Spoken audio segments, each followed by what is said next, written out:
নমস্কার বন্ধুরা, welcome to football দুনিয়া। অনেকদিন পর একটা ট্রান্সফার আপডেটের ছোট্ট ভিডিও, যেখানে আমরা কয়েকটা রিউমার্স বলতে পারেন, সেই রিউমার্স নিয়ে কথা বলবো।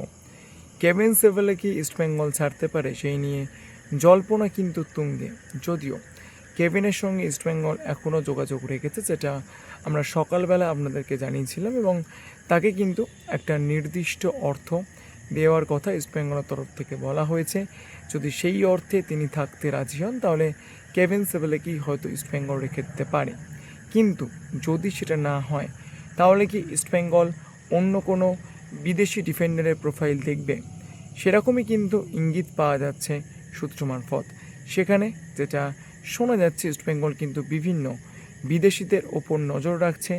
বেশ কিছু বিদেশি ডিফেন্ডারের সিভিও কিন্তু জমা পড়েছে, যদিও কোচ ফাইনালাইজ না হওয়া পর্যন্ত সেই সব সিভিগুলো নিয়ে যে ডিটেলে কোনো কাজকর্ম হবে সেরকমটা আমরা এক্সপেক্ট করছি না। কিন্তু ইস্টবেঙ্গল কিন্তু বিয়ন্ড কেভিন ভাবছে, বা বিয়ন্ড কেভিন প্ল্যান বি, সেটা কিন্তু তারা তৈরি রাখছে।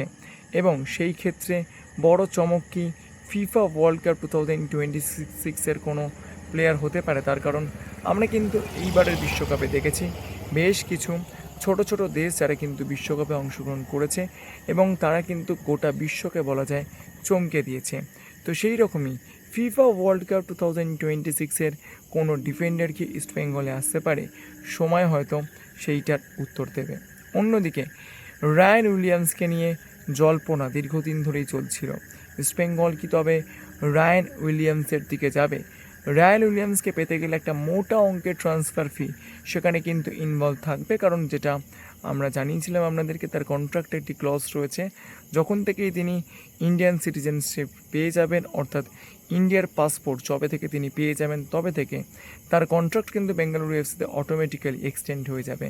তো সেই জন্য বেঙ্গালুরু এফসি থেকে যদি রায়ান উইলিয়ামসকে নিতে হয়, তাহলে মোটা অঙ্কের ট্রান্সফার ফি দিতে হবে। ইস্টবেঙ্গল কি সেই পথেই হাঁটবে? দেখা যাক কী হয়।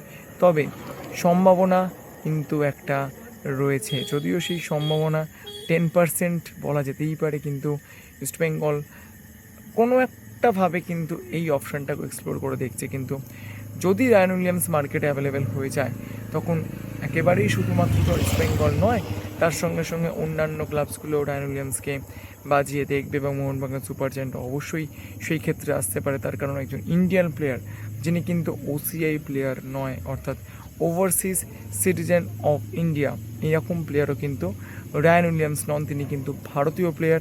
তো এই ধরনের প্লেয়ারকে হাতছাড়া করতে কে চাইবে অ্যাটলিস্ট ইন্ডিয়ান মার্কেটে? অন্যদিকে ইয়ান ধান্দা, তার ব্যাপারে কি মোহনবাগান সুপার জায়ান্ট ইন্টারেস্টেড?